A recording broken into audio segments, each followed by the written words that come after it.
Good afternoon, and welcome to another Beyond the Launch web podcast.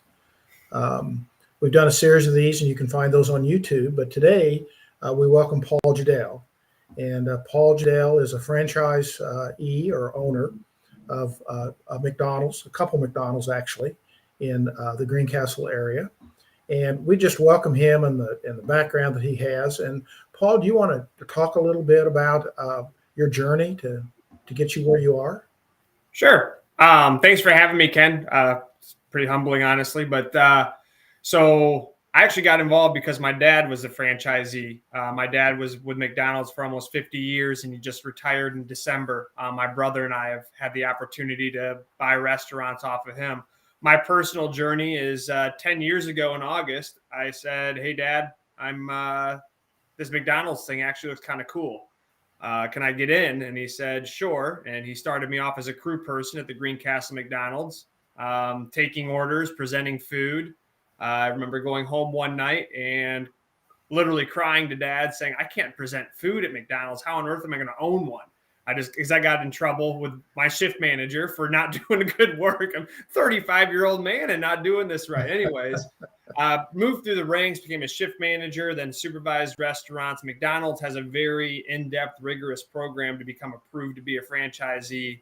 I've been approved as a franchisee for 7 years and have slowly been buying restaurants off my dad, just like my brother has as well. So that's the Paul McDonald's history in a quick nutshell. Yeah, and of course, I've known you most of your life, and this is not a storytelling situation, so we won't do some of that. But thank goodness. Occasionally, though, Paul and I have been in joint mock interviews with middle school students, and I think high school students as well, here in the community. And over that period of time, I've just listened to the way he asks questions that might be part of an interview process. And then at other times, I've been in programs with he and his dad both, and they've talked about the things that they do to try and serve their employees, actually, make them better, help them be of value, not just to their franchises, but also to the community, as well as grow themselves. And I thought he would be just a wonderful guest for us today. And so I think he'll have a lot to share that will be interesting to those of you who are watching and may hear this podcast sometime in the future. So, Paul, tell me a little bit. It's a constant struggle today. We hear it all the time, trying to hire good staff, trying to find those individuals who can work for you and can be fulfilled, but also help fulfill the goals of the business itself. I know it seems to me that these struggles of hiring, while maybe not as difficult as they are today, have been with us for several years. That we've seen a workforce that's shrinking and has different skills. What's your observation of that? What's been your experience over your maybe 10 years working within McDonald's in terms of this way, and then how's it changed in the last couple of years after the pandemic? Since even starting with McDonald's 10 years ago, hiring and retention has been a challenge. It's challenging to be an entry-level employer to begin with, and fighting stigmas. But over the last 10 years, you have a constant turnover of people because they use you as a springboard. And that's actually part of my business model is I am a springboard. I try to get people to come in, teach them some work ethic, and I want some people to move on. But what's changed since the pandemic, which has been really unique, is one, you have so many more people hiring and you see more advertising for hiring. I think that one, people have gotten more creative with it and have seen other people do it. But now there's a much bigger need as the job pool or the employee pool is shrinking. But I've also found that people don't want to work. I think that as a result of the pandemic, we have found that people's priorities have changed, and with the increasing prevalence of social media, I think that people also have fallen into a mentality of things should come without effort.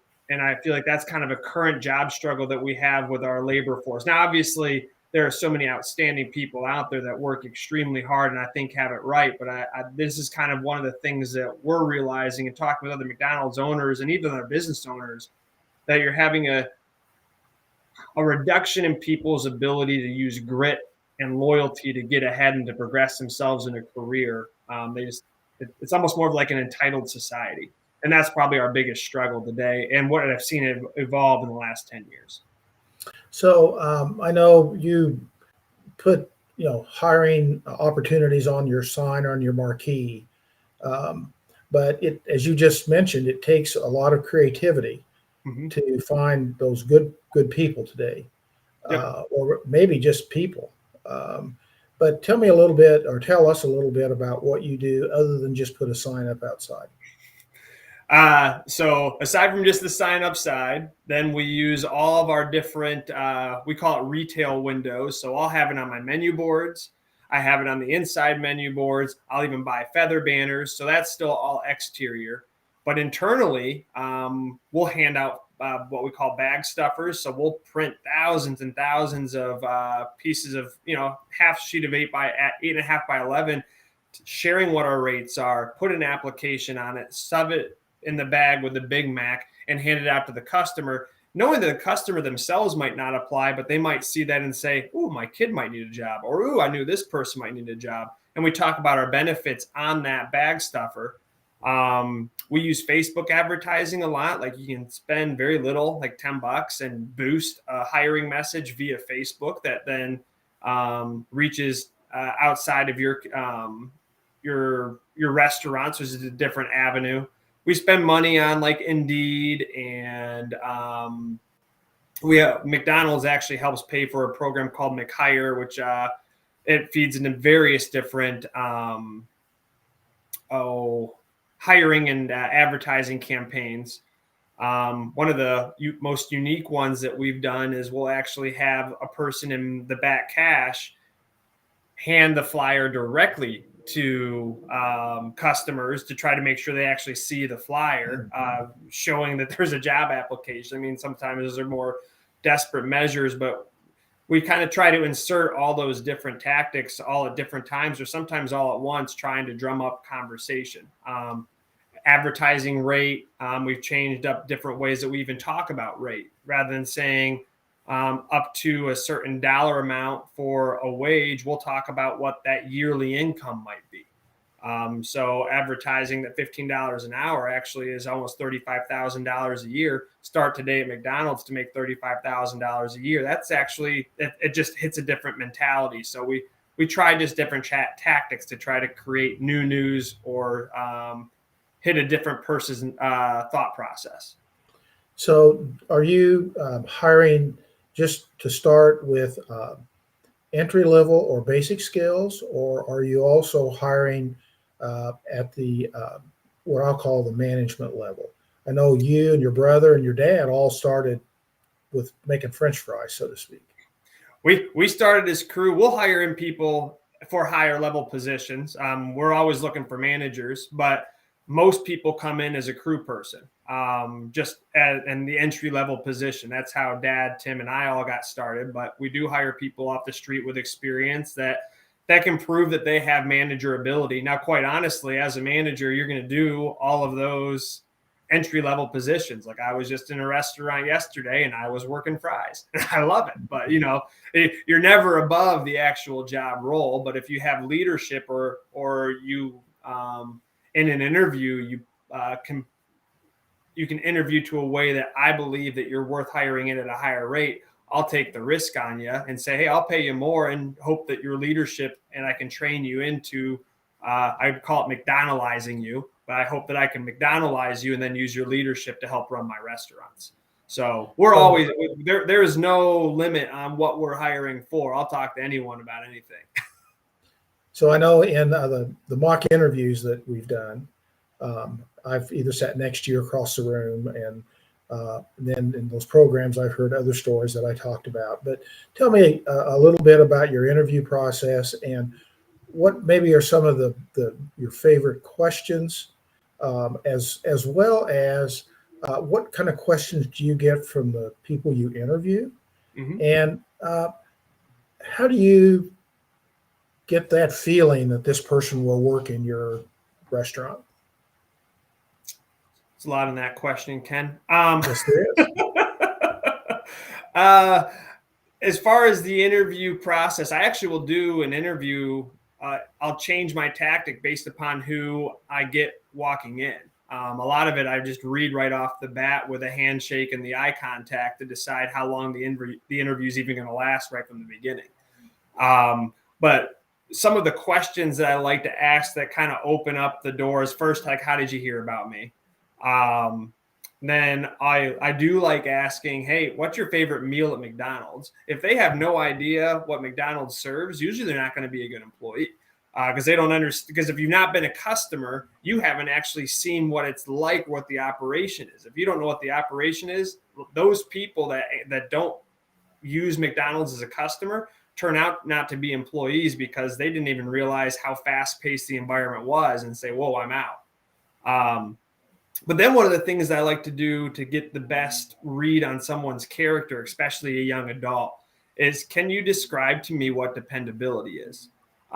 Looking for them to be able to share some self-responsibility.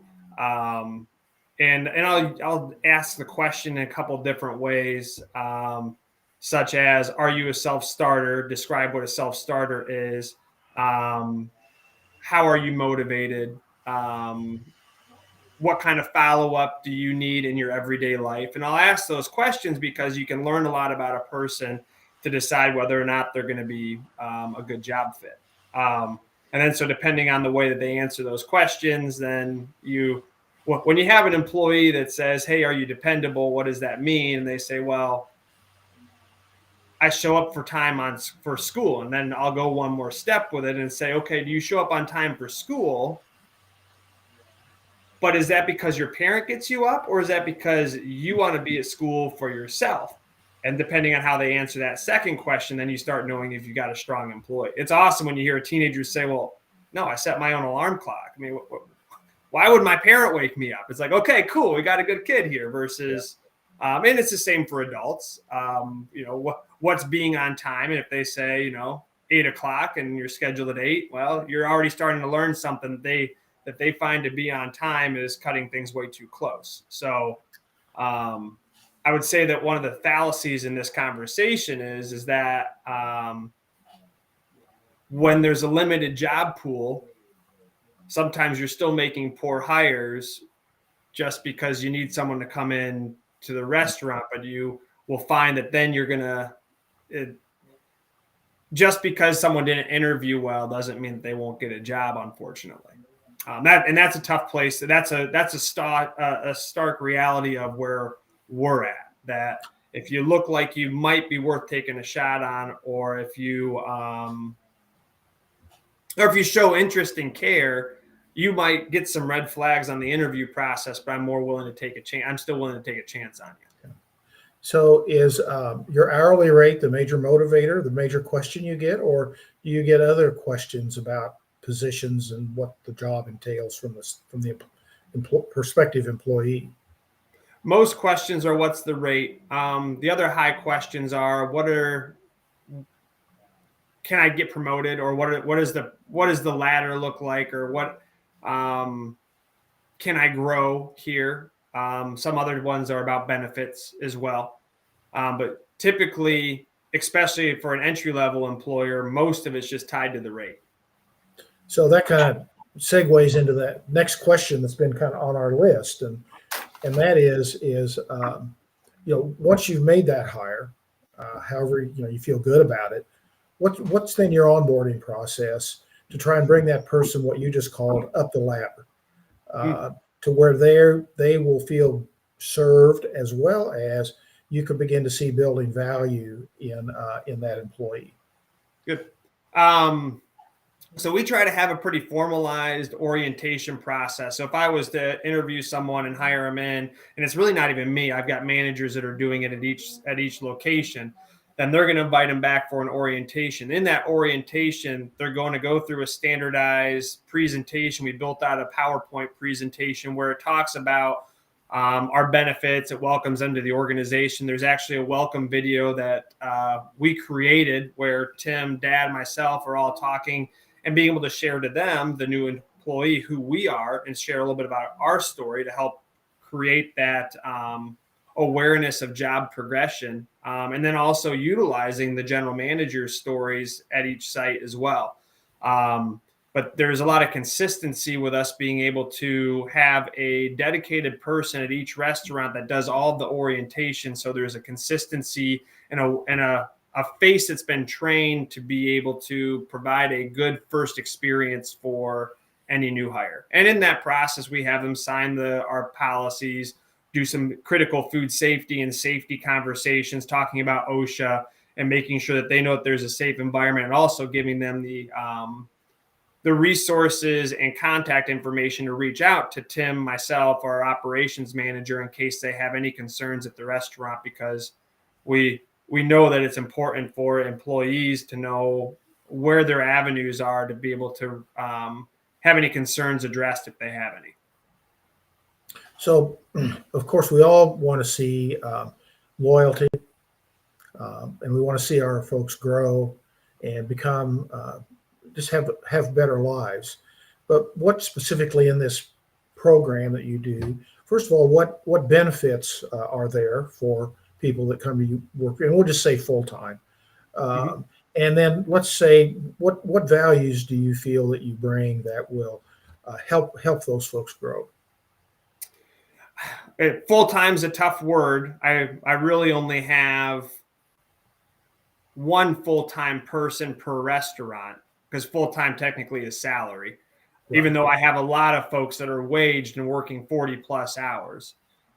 We'll go with a manager. A manager is probably the better way of being able to identify a benefit package. And really that's what I want. For me, I don't want a person to be a crew person for their whole life unless they're really only looking for a few hours and have some limitations. But being at a manager level, we're able to pay at a higher rate. My benefit packages get more significant. So I contribute to health insurance, have outstanding dental, vision plans. We have a profit sharing program where, based upon the profitability of the restaurant, every month I pay out a bonus if the restaurant was profitable and hit certain customer service metrics. We have a tuition assistance program, which is kind of part of answering the question about how do we help with progression. Every employee that works 15 hours or more gets $2,500 towards any college education. And that's not just one time. As long as they're an employee and still seeking college tuition and have an active tuition bill, like for a semester, we will contribute up to $2,500 a year for that to help with their progression. Now, part of the thing that's helped us retain managers, and we actually just did this a couple of days ago, which was awesome, but we try to bring all of our managers together for meetings where we can focus on even things beyond McDonald's. Like we went to the Prindle Institute at DePaul and had Ken and Marco speak to my team about ethical leadership. And I look at that as enriching their lives outside of just the McDonald's. I want them to take some of these learnings and some of the experiences that Tim and I try to create to take to their family lives. Because a lot of folks, just through me and my role, I get to hear a lot of the drama in people's personal lives. And I feel that God has placed me in a position where I'm able to help them through some of those challenges. And that's what McDonald's has to offer that people probably don't realize. And maybe that's more of me being a small employer. But I care about being able to help people get ahead or help give creative solutions to problems. That just kind of comes through some of the trainings and development that we have. McDonald's itself has extremely good training programs too, where we have online classes, in-person classes to give them resources, where I'm sending them to Indianapolis to stay a night or two and then have training from McDonald's professionals and educators to be able to give them the resources they need to be successful in their role as well. Probably went longer than you needed me to there, but there's so many unique things that we do from a benefit perspective. I mean, if someone has a spouse that works from 6 in the morning till 3 in the afternoon, then they can work the dinner shift because they don't want to pay for childcare, or or vice versa. We've got overnight shifts, or let's say someone needs to be off by 2 p.m. We've got different shifts. A lot of times it might change in the compensation, but that's one of the beauties that we have too, is that we can be we're a flexible employer that creates more opportunities that kind of meet individual needs. So I think this conversation and this discussion shows that the things that it's important that you do in today's marketplace in terms of hiring employees and building in those employees. But I think it also shows how important it is to be able to use your business as a way to improve their lives. Mm-hmm. And however you want to interpret the word, I think a business properly operated and people properly cared for becomes your mission. And it can be that kind of a thing that really gives long-term benefit to other people. The other thing I would tell you that probably is as much a good training tool as anything is seeing you on the French fryer. My experience is the same as yours. Is if we were busy and there needed to be thorns taken off roses, that's what you did. You're pulling off thorns. Yeah. And so, it's those kinds of things that are as much an example of good leadership and somebody you would like to work for, as even sometimes the benefits that you've been talking about. So let's talk specifically about your managers. I know you talked about bringing them together. Mm-hmm. But again, I think the example that your family shows that you can work through and you can have a future in a business or a franchise like McDonald's with the kind of family atmosphere that you all have. But how do you identify future opportunities? I'm going to assume that you would encourage a manager if they put themselves in a position to buy a franchise. Mm-hmm. And yep. So how do you train somebody to have those abilities? It's a long road. But quite honestly, every general manager, I don't know do you have time for me to talk through the structure? Because it might help a little bit. Just real quick. You have crew person, shift manager, department manager, general manager. That's all restaurant specific. Each restaurant only has one general manager. They're the head honcho of that facility, that site. Then I have supervisors and an operations manager, and then I'm the owner of the business of the multiple franchises. That general manager role, and for our restaurants, every single general manager started off as a crew person too. And some of these general managers don't even have a high school diploma. But they have earned their position based upon being approachable, being able to show grit, leading through people, just like I'm trying to say that I do as a leader. They've gotten their result and been able to prove results based upon leading other people to their own levels of excellence. But once you hit that role, there's so much that I train, and my operations manager trains them on business practice, on labor laws, on taxes, on building budgets, on understanding P&Ls, all those resources to help you be a good businessman or woman. The hard part to be able to say, hey, you're able to own a McDonald's franchise is you need a lot of cash to get in. Mm-hmm. But at the same time, how did my dad get in there? He saved. He saved and he saved and he saved and he saved and he saved, and he had an opportunity, and he bought a bad underperforming restaurant when he bought it back in 1995, which meant he could buy it for a lower dollar amount, and then he grew it. And that's kind of the same opportunity that McDonald's has for other people, but there is a lot to be said about there's a long work history, and then there's a big financial responsibility to save. But if you want it, yes, those resources just come by running the restaurant. And I would say my supervisors and operations manager have the opportunity to own restaurants should they want to. The piece is, can you be good financial stewards early on? Well, and I think whether it's someone that you're just hiring at an entry level, I think the ability to see that vision, if they're the kind of individual that wants that, mm-hmm. and understands you call it grit, I call it perseverance. Same. Yeah. Yep. Same thing. Be able to move ahead. And so, as we close here, you're relatively young, at least compared to me. But do you think you have more insight into the current workforce than, say, somebody who maybe has had the kind of years I had in retail? And what do you see in the future, if you can even see something in the future, in terms of the workforce and retention and all of those kinds of things?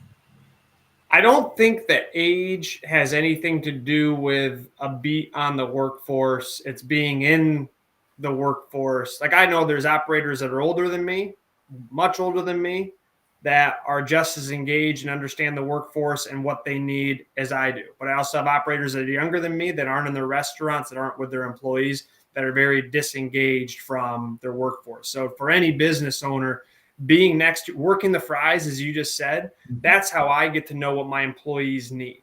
That's how I get to know what makes them happy, what makes them unhappy. I get to experience the stress. I get to experience the wins. When you're involved in your business at the basic level, you then will understand your employees more.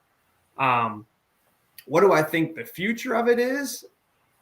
I think that people are shifting, and that there is going to be such a strong emphasis on inclusion and appreciation that needs to be, that ego of the employee constantly needs to be stroked. And that's fine. There's nothing, I don't say that negatively. I'm just seeing that that's what people want, to be part of a team where they feel like they're serving a greater good. And they want to be part of a team where they feel like they're working together now more than I think in the past. In the past, I feel like, even hearing stories of my dad talking when I first started, people worked because they had to work. Now people are working because they want to be part of a team. They want to be something greater than themselves. So as an employer, you have a responsibility, or to be a great employer, you have to be able to create the environment to help them feel, to meet some of those softer needs that I don't think have always been there. I would agree with that. And I'd say the other thing that we're going to have to combat is are people going to be okay long term with the persistence game? And I don't know how that, just seeing young people, I'm unfortunately seeing more and more people not being persistent or having that level of grit, which then means you as the employer, or me as the employer, I have to try to create that, because people do need a job. Now I have to be the person to develop them into even the basic life skills of being a good employee, versus really, what do I want to do? I want to just teach you how to be I want to teach you the job, not how to be a good employee. You should come to that. You should come to me with that as the greens fee, but that's really not what's happening in the workforce today. Do you see more of that in what you call the younger generation, or do you see it in generations that are somewhat older as well? Somewhat older too. I've seen more excuses to not work than to work as of coming out of the pandemic. Okay. And again, there are some people that are absolutely outstanding, but just even hearing other business owners talk, it just seems like there's more valid excuses to maybe not work, or to skip a day of work, or less motivation to actually grow. I guess that's probably the best way of putting it. I'm just not seeing the same drive out of and I would say the majority still is there. It's just that the majority is shrinking. Is probably the best way of putting it. I feel like, after replaying the tapes on how I've talked on this, there's still the vast majority of the workforce that's there, I think, cares. It's just that majority is starting to shrink, and then that makes it more challenging, because you need the entire team to be together, and so it takes more work to pull the bottom up to be part of the collective team, if that makes sense. Yes, and I think there's a large body of fine young people who do have that work ethic, as well as a large body of adults as well. But in today's marketplace, there's opportunities that maybe they didn't have before.